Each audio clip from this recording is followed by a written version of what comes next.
पाकिस्तान के हिंदू शवों को दफनाते क्यों हैं? पाकिस्तान में रहने वाले 80% हिंदू यानी करीब करीब 70 लाख लोग शवों को जलाते नहीं बल्कि दफन करते हैं। मृत्यु जीवन का सत्य है और इस सत्य को इसके आखिरी पड़ाव तक पहुंचाने के लिए हर धर्म के लोग अपनी परंपराओं को ध्यान में रखते हुए ही कर्मकांड करते हैं।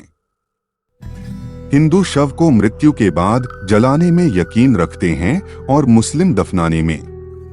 तो चलिए दोस्तों शुरू करते हैं कि पाकिस्तान में रहने वाले ज्यादातर हिंदू शवों को जलाते नहीं बल्कि दफनाते हैं। अपनी परंपराओं के साथ इतना बड़ा समझौता करना शायद किसी को भी अजीब लगे।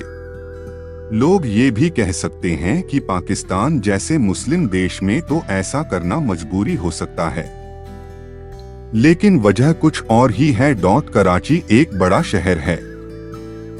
हिंदुओं के लिए ये सबसे बड़ा श्मशान घाट यही लयारी में है, लेकिन 1 सदी से भी ज्यादा पुराना ये श्मशान घाट अंग्रेजों के जमाने में बनवाया गया था और ये करीब 22 एकड़ में फैला हुआ है। लेकिन इस श्मशान घाट में मौत जैसा ही सन्नाटा पसरा हुआ है। आवाजों के नाम पर कौओं, कबूतरों और चिड़ियों की आवाजें ही बाकी रह गई हैं। यहाँ अब कोई क्रियाकर्म नहीं होता।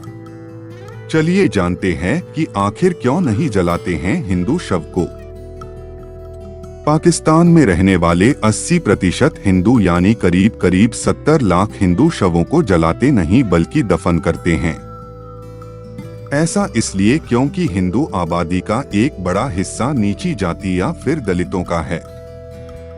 ये परिवार दक्षिणी सिंध में रहते हैं और गरीब हैं। क्रियाकर्म में करीब 8,000 से 15,000 का खर्च आ सकता है, क्योंकि इसके लिए लकड़ी, नारियल, घी, अगरबत्ती, मेवे आदि का इंतजाम करना होता है।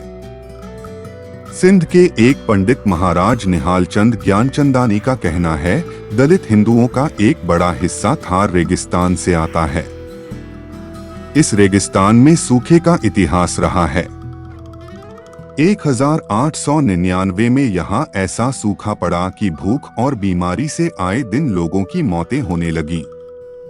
ऐसे में हर व्यक्ति के अंतिम संस्कार का इंतजाम करना बहुत महंगा और मुश्किल था, इसलिए लोग शवों को जलाने के बजाय दफनाने लग गए और तभी से अब तक ऐसा करते आ रहे हैं। पाकिस्तान में ज्यादा हिंदू धर्म के लोग सिंध प्रांत में और बलूचिस्तान में रहते हैं। वो लोग आज भी हमारे जैसी लोक बोली बोलते ही साथ में वह हर त्योहार को भी मानते हैं, लेकिन उनको वो त्योहार मनाने के लिए कुछ सीमा दी गई हुई होती है। सिंध प्रांत में स्थित लोग आज भी कुछ कुटुंब ऐसे हैं कि उनका कोई ना कोई ताल्लुक संबंध हिंदुस्तान से है।